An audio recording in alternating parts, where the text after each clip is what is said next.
Welcome back to Between Two Racks with the Kilo Crew. This week, another installment of Rapid Fire Q&A. So, let's kick it. All of you have been sending in questions, and we just figured we'll keep going with the rapid fire. You guys like them. We like answering your questions. So let's go. First question, can you break down the purpose of the seated rope to neck? Is it a face pull or is it something different? Yeah, it's just a face pull, but we're doing in a seated position. Like it's this, you're going to have slightly better stability because you're not going to have to counterbalance your body weight and take a staggered stance to offset the load of the weight stack. So seated position just allows for a slightly more secure position, but if people want to do it stand, it's the exact same movement pattern. We're not trying to invent something new there. And we do see this one a lot. I know we teach it a specific way with the grip where it's pronated because a lot of people do it. Do they take it like supinated almost? It's not even that they take it supinated, so they just grab it so that neutral, basically. It's pretty much, it looks neutral, but when as they pull, they're very reliant on their biceps. And they'll spend most of the whole movement like doing elbow flexion, and then there's very little scapular retraction. So they're not emphasizing pulling their elbows back; they're emphasizing getting the rope to their face. Yeah. So instead of thinking, if you go pronated and really think pull your elbows back and apart is what we're trying to achieve with the movement, instead of getting the rope as close to your face as possible, which just encourages elbow flexion. Yeah, and I know for myself, I always reinforce myself to almost like lead with the elbows more as you're doing the pull. Yeah, especially with this sort of exercise. Like this is very much a isolated exercise that we're trying to direct very specific muscular tension.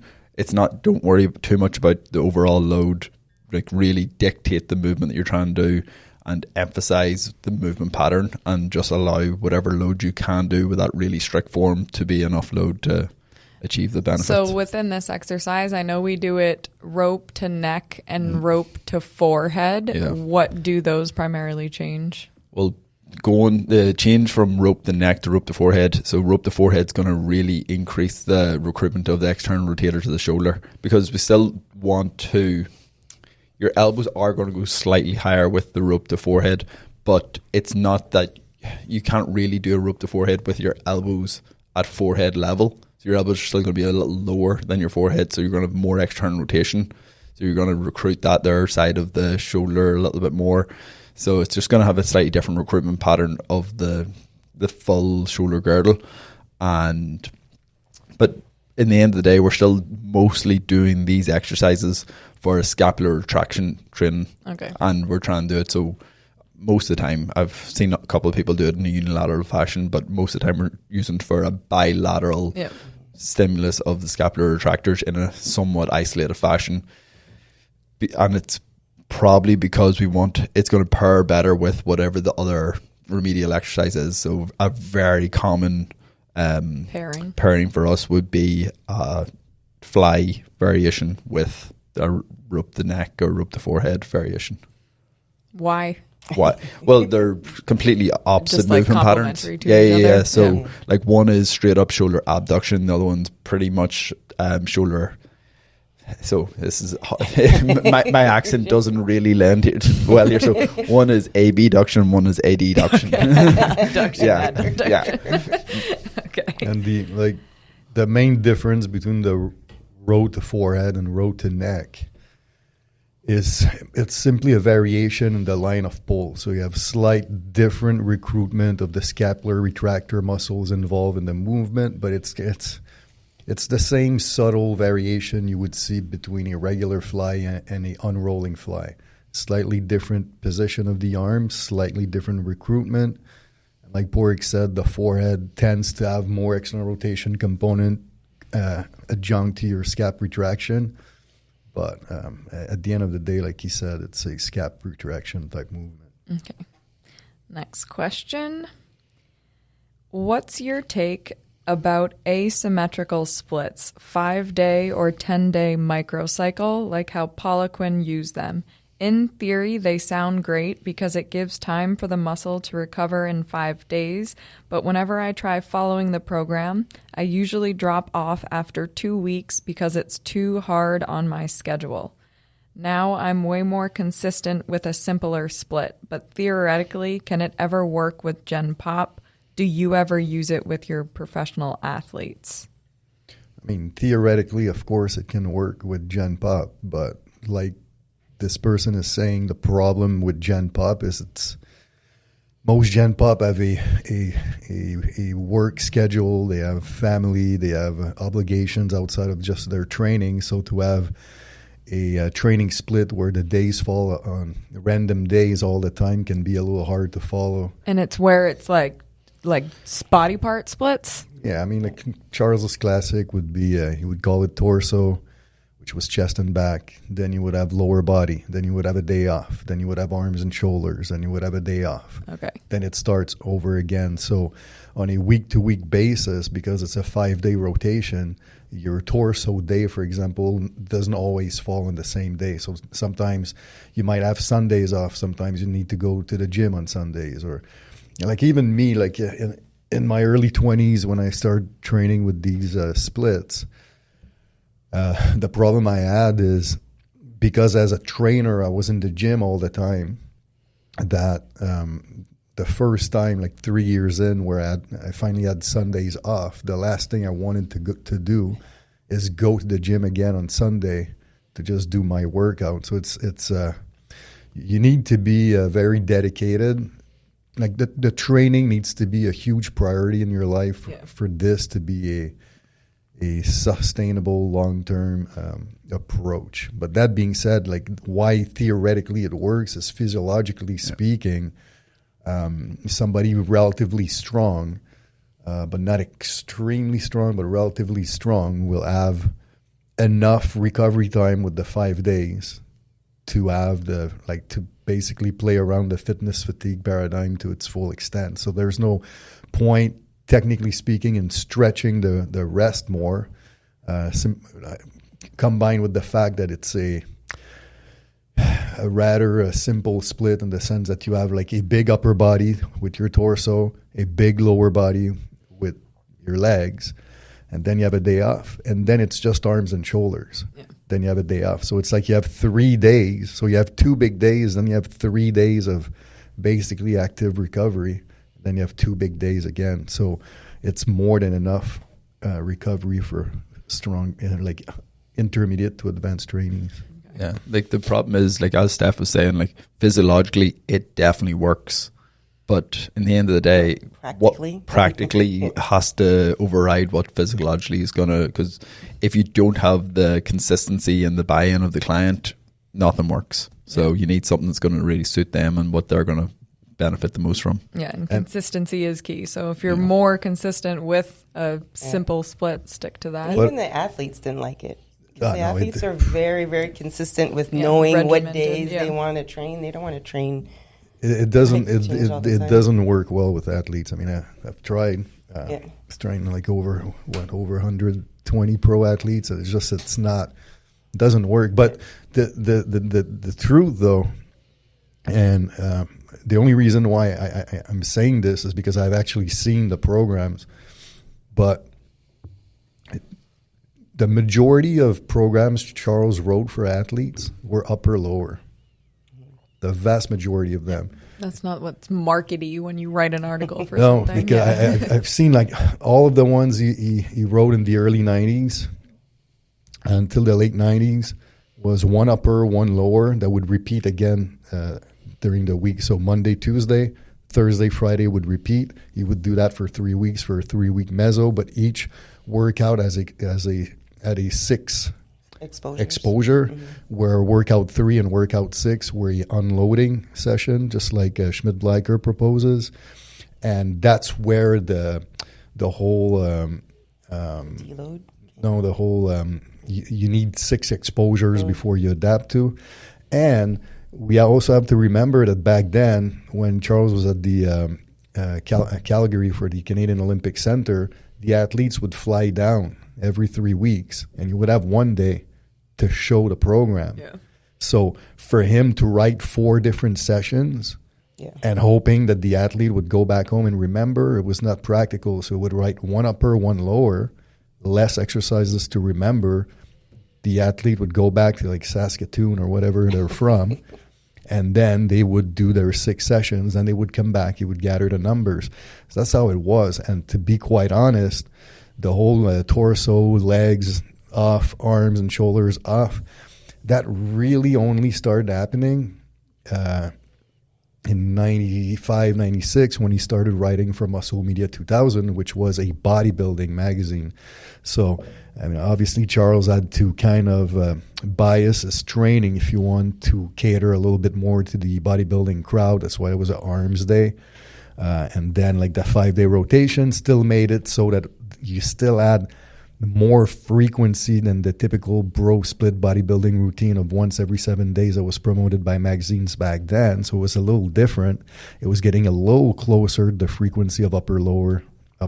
But the truth is the majority of athletes and novice and intermediate trainees will always do better with a upper lower, where you have more frequencies of the prime movers within a training week. Mm-hmm. So that's why, like, the reality of training, although like people tend to think that Charles was always that 5-day split, the reality of his training, it was not really, to be quite honest. And like even bodybuilders, having been around bodybuilders, I don't think there's a lot of people who just like that rotating like schedule from week to week.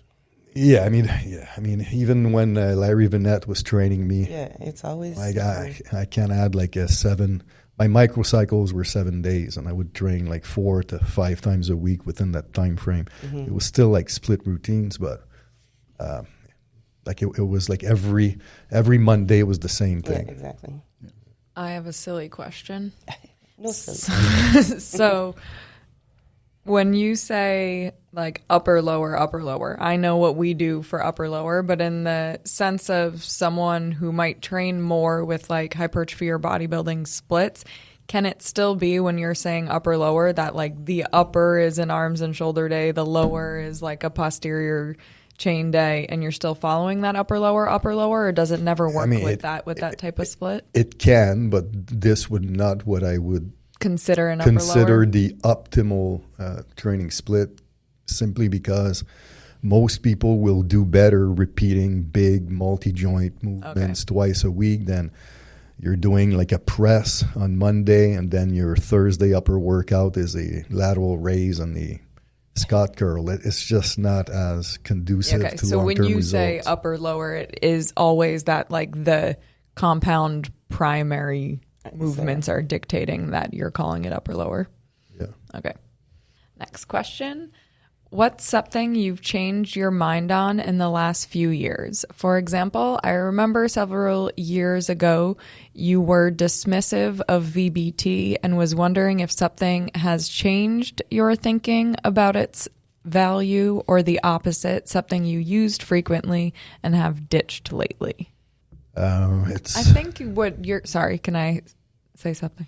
Because with the dismissive of VBT, I think the difference in what people might have taken that as is before in your career when you were working a lot and using that type of stuff, you didn't have as much access to the technology that exists now that's easier to use in the gym with athletes. So you were just going more on like practicability in the coach's eye and knowing and understanding certain things when it came to that, versus in the last 5-6 years, the technology with VBT is now way more readily available to use and apply. I mean, yeah, when I trained the bulk of my athletes, we had zero technology. It was not even a thing. Like Charles had never used it. I never used it. Nelson, Andre never used it, so it was not a thing. So being dismissive of VBT, I guess what it was back then is like, well, you want power, train faster. You want faster power, train lighter, even faster. So we felt that in order to develop, and it's not like we tested our guys. Their vertical will increase and all that kind of stuff. So I guess my point is 10 years ago, I don't know who's asking that question, but I'm assuming it's somebody that's been doing stuff with me for over 10 years. So it was not that complex to me. You had starting strength, you had explosive strength, you had reactive strength. And, bam, you train one of the three. I understood that starting strength was lighter, explosive strength was heavier, and you're just trying to exert more speed, but we did it visually. Now, we started working with, they sold to Whoop now, I forget their name. Push. We got the Push in 2017. So we started working with this, and then, now it was cool because now I could use this to now fine-tune and better qualify the speed. And then that's when I realized, wow, okay, it's kind of, it's pretty interesting how drastic a 1.3 meters per second on a squat looks like if you're trying to work on starting strength, as opposed to you thinking that you're faster. So I think it's a cool tool to gauge your training, but at the same time, what's interesting is the more Pork and I, especially when we started working with Output a year and a half ago, the more we played with it, the more I realized that I like to use it basically the way that I would train my athletes 10 years ago, which means without it. And what I mean by this, is I'll use it to gauge my load and gauge my speed, but I don't rely on it for every set of every session of every workout, for max strength, for speed strength, for a power. It's more, I use it really more as a gauge, and then a tool for the trainee to have a visual to beat himself on a speed perspective on exercises that requires speed. I won't use it personally on max strength type training, whereas some people, they use VBT to gauge everything. It doesn't matter what you're working on. It could even be hypertrophy. It could be max strength. They use that to track. And this, to me, is where I think I'm not saying it's useless, but I just don't think it's needed. It still has limitations because it's so technique dependent, because every rep has to look identical, which obviously is the goal for every rep. But if there is a breakdown in form, that is going to influence what the readout is for that rep, and that rep's going to influence that set, and it just keeps going on and on. So say you're working up and you're trying to gauge where your what you perceive to be your critical drop off for that day, but you hit that critical drop off because you just missed your groove for a rep. Do you stop then? Yeah. Do you keep going? So there's just, to me, it's just a little too cut and dry to say I'm going to base everything off EBT. If people want to use that as a data collection point to see how they're improving from week to week to week, I think that's where it's really valuable on both max strength and power side of things. I think you can do both. I just don't love the idea of I'm going to base every decision I'm going to make about my training within the session, after the session, for my progression off those numbers. I think it's really good to have all the data. You can look back and see where the improvements are coming, where things are looking a little weird, and then use that to influence your overall programming. But I don't want to make all my decisions based on that, because it's so weird. Because say we're programming power, our upper body and our lower body meters per second are going to be slightly different at the same percentages, just because we have less distance to develop that speed. So that alone, saying, all right, I want to do every set at 0.8 meters per second. It's all right, that might be 60% on a squat, but it could be 54% on a bench press. So okay, do I care enough, or would I prefer to be explosive with 60% of my 1RM on both these exercises, and then manipulate that load and know over time we're going to touch everything? Because that's a huge limiting factor, that the the further we digged into our research of this topic, the more we realized the flaws when it comes to movement patterns outside of the squat and deadlift. Yeah. So let's say it's incline press. Well, there's not enough distance to cover to ever hit these meters per second. So then you stubbornly trying to hit those numbers because you know that numbers qualifies you for whatever speed quality you're trying to train. But then because you're fighting so hard to get to that velocity with such a short range of motion, you're realizing that the load you're using is so light that you're snapping your elbows. It's not realistic, and that's the limiting factors. That's why in the original VBT studies, they started researching the bench, and eventually they dropped the bench because they realized they couldn't match the velocities of the squat and deadlift. So that's why, to me, it's more like Porik was saying, I think earlier, is, well, okay, you're training your bench press. You want to work it at 60% of 1 RM. What's my velocity? Oh, okay, it's this. Well, next session, beat this. Yeah. Third session, beat that. To me, it's a more realistic way to do it than trying to hit that one numbers that comes from squat on everything. Yeah. I want to bring it back to the question, though, because I think each of you will have something to say. So not on VBT, but what's something you've changed your mind on? It says in the last few years, but I think we need to expand a little bit more before the last few years. So does anything come to mind?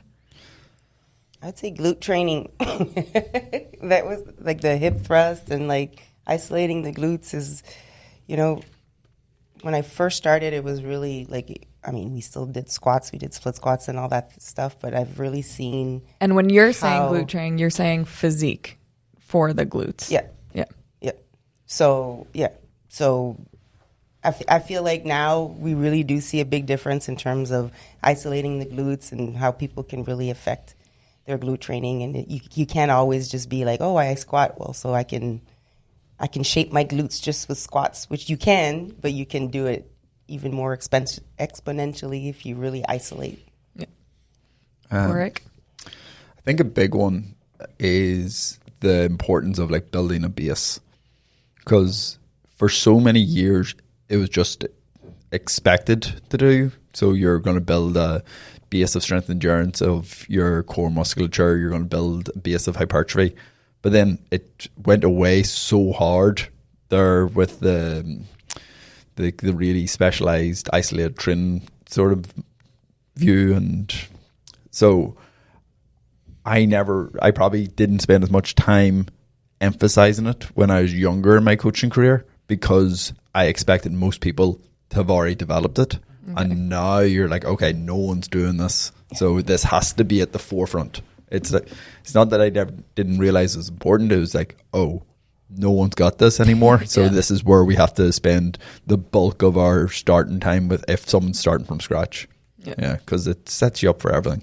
Yeah, and even when you get clients that might have been training for a while now, and you realize that you can't never assume that they've got that, because most people don't train it anymore. Yeah, it's went so out of the style of training that most people are coming in with absolutely zero base. So their core stability is awful, strength endurance is awful, eccentric control, like just the normal things that the basics people are skipping, and it's setting people up for like injuries down the lines a little, because everyone can pick up injuries at any stage, but you're definitely not setting people up to reach their highest peaks that's possible. Yeah.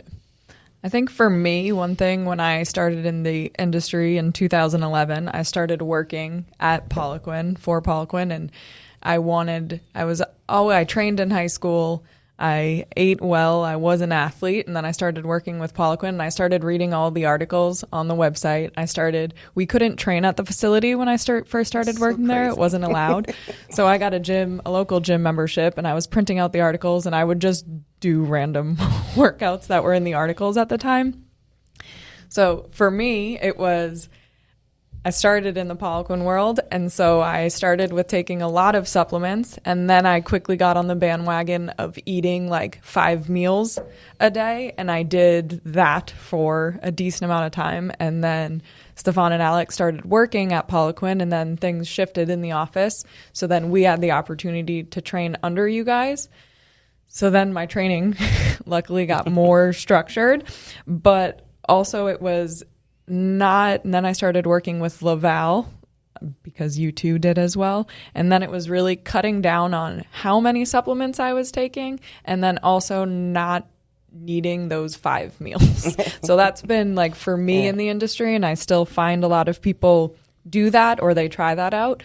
But for me personally, that's changed where I don't want to take a million supplements. I want to take what I need and not just take things to take things because they're good for you. And then not having as many meals. I like having the meals thing is such a thing. Meals. Yeah. I mean, it works for some people to eat like 5-6 meals a day, but most people... It didn't not work for me, but I didn't like it. No, but was exactly. Annoying. Like it doesn't... That's the main thing is that you're always so... Like when I started off and I was competing, man, like eating every 2.5 to 3 hours was so... like mentally draining where you're just always thinking about food and walking around with your Tupperware and stuff. I had a 6-pack cooler. Yeah. Yep. It's not fun. Until it comes to the point that you're eating that many calories that you need to do it in that many meals just to keep eating enough. But shakes. That's a different story. That's a different conversation. Shakes is actually a good one for me too that have changed my mind. Before I was really a big stickler on like getting my clients to only eat. You have to eat, like it has to be real food and stuff. And you know what? Like, just do a protein shake, do a smoothie for breakfast. I've been doing that for years, and it's changed so much. Like, it's just so much easier to hit your protein goal. But I think it's also, you need to define what that smoothie is, because some people just throw in fruits and yogurt, but with clients, you really need to specify. No. You have healthy fats. You have fiber. No, it's a meal, protein. but it's in a drink, and it's like just super easy to consume and tasty. Steph, anything else that came to your mind? I mean, one thing that did, like I will say that I cannot say I changed my mind on it, but I definitely appreciate it more. But the true importance of varying training loads with the really advanced training. And by training loads, I'm talking about volume load. I'm talking about like every metric that creates a stressor for the training. I'm not talking simply about the weight on the barbell, but the more variation you have, the more advanced you are, the better the recovery will be and the better the progress will be. So having phases where the volume load is higher, phases where the volume load is drastically smaller, or microcycles where one squat workout might be really heavy, the other squat workout is lighter, or one squat workout is on max strength, the other squat workout is on speed strength. So you're creating a stimulus, but at different training loads, which doesn't tax the same recovery demands over and over and over and over, and it allows for less monotonous training and better overall improvement of the strength response because of those manipulations. That's something that, like I was way more rigid with back in the days, like everybody kind of like we would load the mesocycles the same way. We would unload at the same time. We would structure the workouts with the same overall output. Like there was not a lot of, and it would go like this forever. But now I'm truly realizing that there's you have this, you have the novice to the advanced, and you have everything in between, and it needs to be a continuum, and especially on the variations in training. Yeah, like that's something that's been in the research for years, but the research has always been very much towards a 3-day-a-week full body session in which you're repeating the same movement patterns every session. So for them, it was extremely important to do that because the chance of monotony and overtraining is really, really high. But since we've been doing like an upper, lower, like upper one, lower one, upper two, lower two, and it's only for 3-week mesocycles, you can definitely get away with being really just like dogmatic, and dogmatic's the wrong word, but like really consistent with your loading patterns for a long, long, long time. until you hit those upper ends, and then it gets more and more important. But now you can see, all right, from the research, this works really well, and it's like, all right, how can we then adapt that into our model and still works really well? It's just you have to reach a much greater peak before you're going to get to the real benefit of it. Yeah, I think people will see that in the comprehensive courses, right? Yeah, but it's true because you take, like, when Kramer first made that study on daily undulating periodization, it was a very specific DUP protocol, and what the research showed is it didn't really work very well with novice. So then that method was kind of like canned. Mm-hmm. But now we've been playing around with daily undulating for a while, and there are ways to make it that is will be highly beneficial, but mostly for the advanced training. Yeah. Because that really allows you to take that variability or variation aspect of periodization to an even greater extent, and again, like I said earlier, to not always stress the exact same quality over and over and over. Because if you're really advanced and you're squatting at 2 times plus body weight, and you're doing the same type of load for an entire 6-week block, it's draining. Yeah, it's draining after one session. Okay, next question. I've got a lot of clients who only train once a week. 90% of the time, the goal is body comp. With such a small amount of training, is there still room to apply periodization principles? No. I don't think so. No, just train him really, really, really hard that 1 hour, because that's all you can do. Body comp, body comp, there's nothing to periodize. Yeah. Like the whole purpose of periodization is to plan training outcomes over the course of time in a way that's going to favor recovery and avoid excess fatigue. But if you're training one time, let's say you're training on Monday and that's it, well, there's no such thing. There's never going to be excess You're never fatigue. going to be overtrained, yeah. So there's no real need for periodization. I mean, you can still periodize your goals, but even then, well, their goal is only body comp. He's saying, but that's so. I mean, you can do anything. At one time a week, if the goal is body comp, I would hope that the client is on a rigid nutrition plan, because I mean, and then hopefully doing stuff on their own, like cardio or something, because it's like. Yeah, like 1 hour a week for body comp. I mean, you won't do anything except maintain some type of neural. Yeah. At that stage, like, I don't even know if I'd do a body comp based session. I'd possibly do a strength based session. Yeah. So you have more time during the rest periods to talk to them, to make sure they're hitting all the other things that they need to actually still achieve. Full body.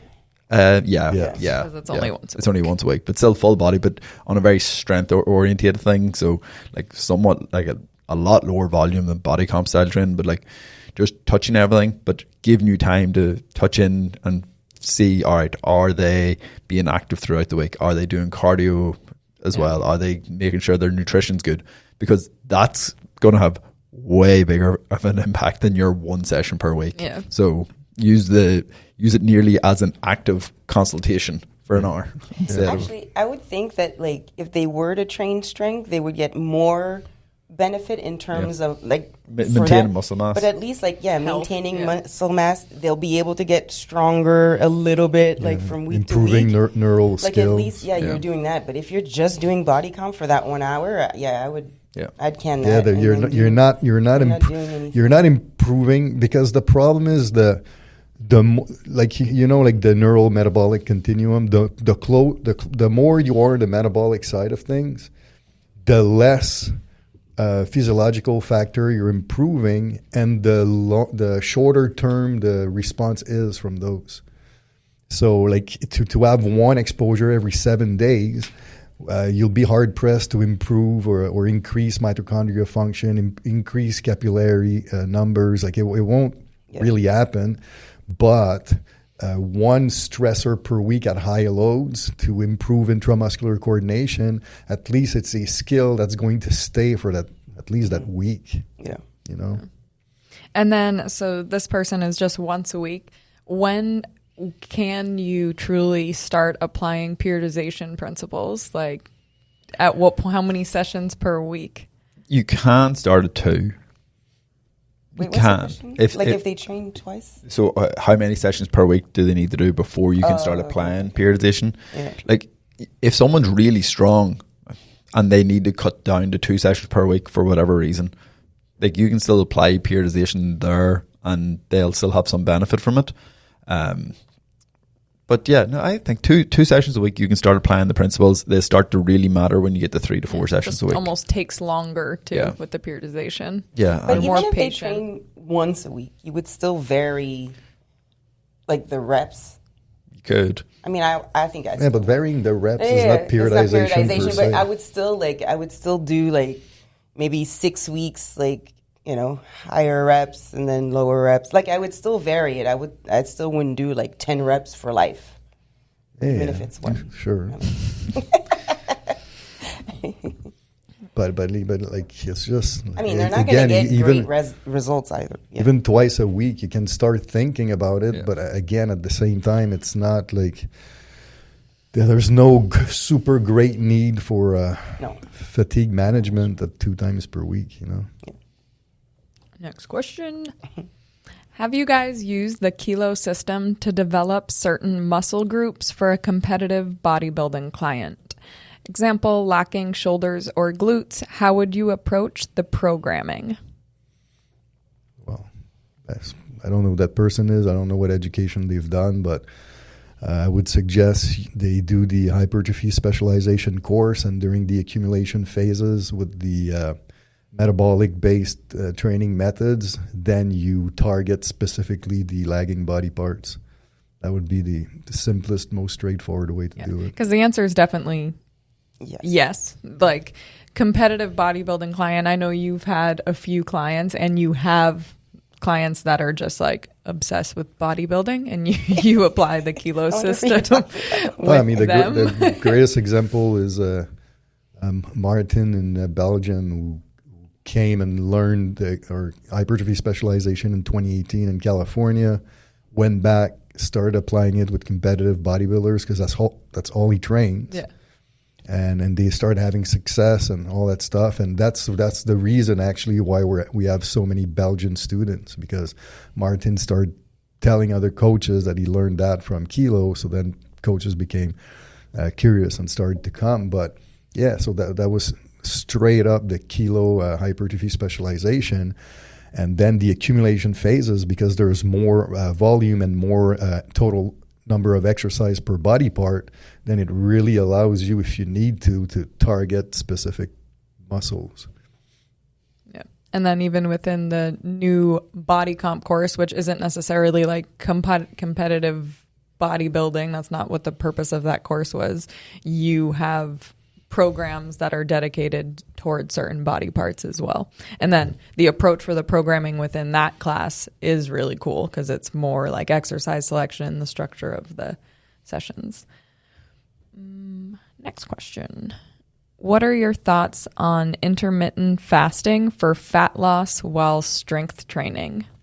I mean, it can, again, it's very, very individualized, but it's kind of contrary because intermittent fasting, you have a long period where you're catabolic, but you're also trying to like increase strength and hypertrophy. So they're kind of contrary, but people do well as long as you're getting all your, it just makes it harder to get all your calories and all your protein if you're only have an 8-hour window. Like a lot of people will, I mean, if their appetite isn't that big, you're trying to cram in a lot of calories within your eating window.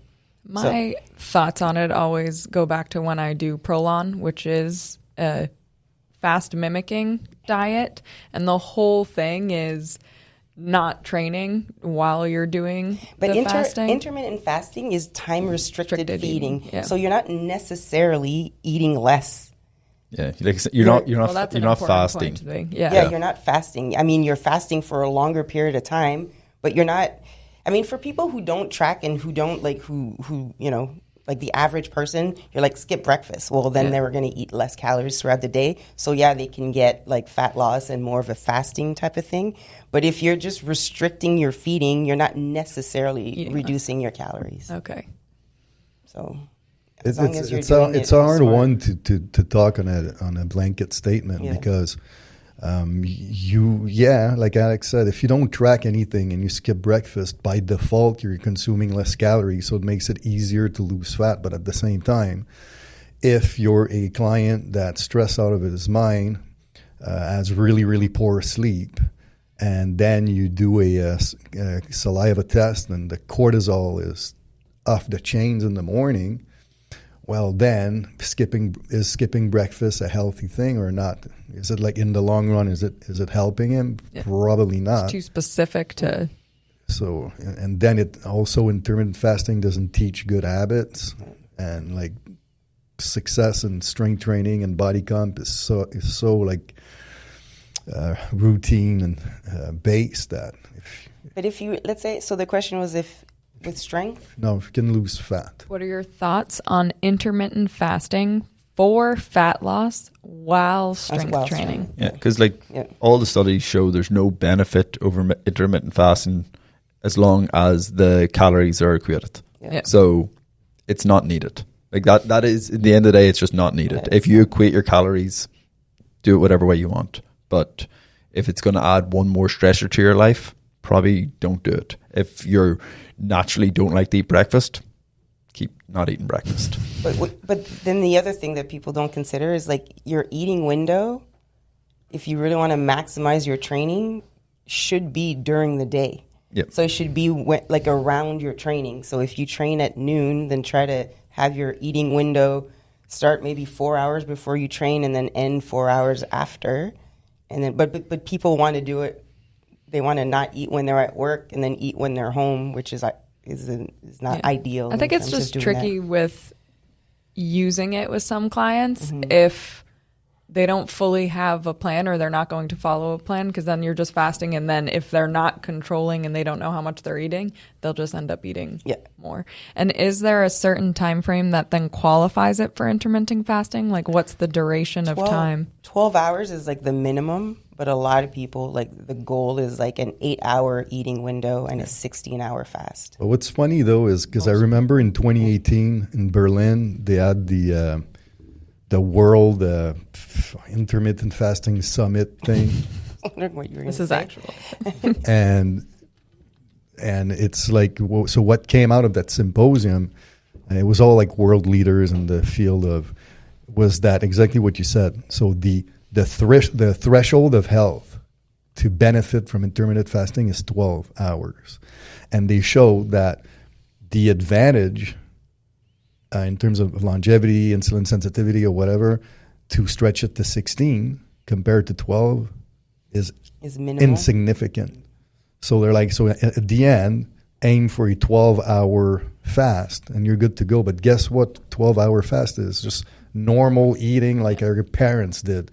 You have dinner at 7 p.m., you eat breakfast at 7 a.m., 12 hours. Yeah. Unfortunately, most people will eat till like 11 p.m. and then wake up and at 7 a.m. and eat. Not us. Okay, but we're talking about somebody who's willing to do intermittent fasting, so it means they're willing to change their habits. No, for sure. So change your habits by eating. No, 12 hours is doable for everybody. Yeah, it's not hard at all. Yeah. It's just normal. We'll do one more question that we have answered before, and definitely for this person, I'd go back 2 episodes as well. It's either 2 or 3 episodes. But the question is, progressing reps in chin-ups after following the chin-up progression. So after completing the chin-up progression, you should be able to... Let's just remind them that the chin-up progression ends after progression 3, not progression 2. Yeah, so progression 3 is you should be able to do 6 chin-ups on your own. That's when you're finished progression 3. Yes.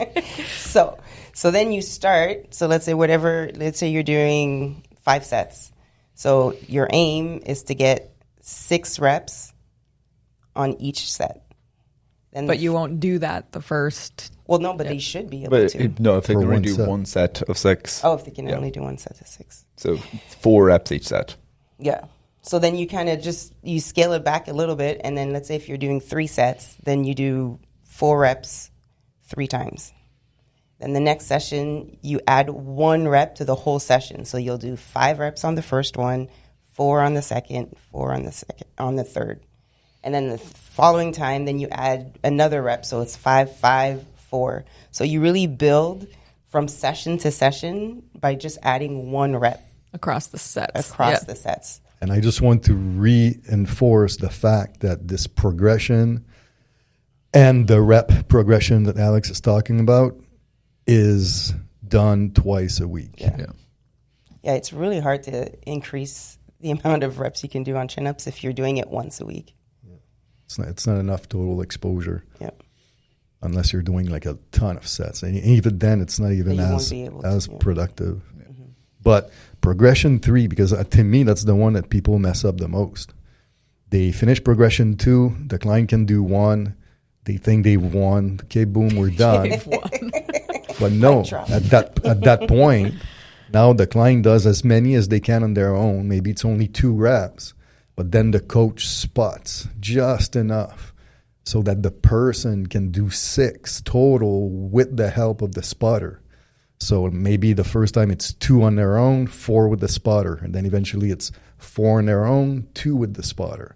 Then eventually it's 6 on your own. And that's when you can start using the buffer and just starting to build total reps across all sets. Yeah. But that part, I think, is the one that everybody skips. Mm-hmm. Or they just take out chin-ups of the program. And like at that stage, if you're not sticking with it twice a week every time, like they're not going to build the strength they need.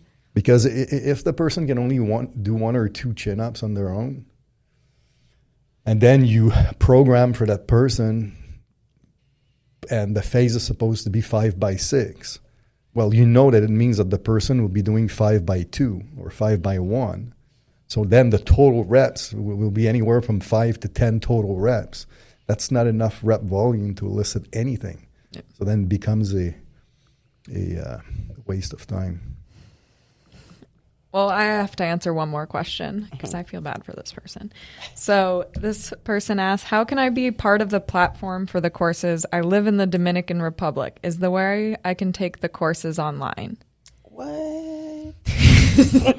So I don't know if he's only referring to our live courses, but of course, trainkilo.com, we have 11 online courses at this point in time. 11 online courses for our students who are unable to travel to take courses with us here to get started within our education platform. So there is more than enough for you to study. And again, like it's been really cool in the last year, and I think it's especially having this podcast. I think students are really understanding the fact of studying and reinforcing the content. So I see a lot of people now going back into the courses, and instead of just taking that course once and thinking they know it, they're refreshing on the content. And that's what's really cool with online courses, because it's lifetime access. You can go in as many times, you can go to the certain lectures, and we always do our best to organize the courses in a way for when you go back in to find a specific area that you want to refresh on. And then of course we provide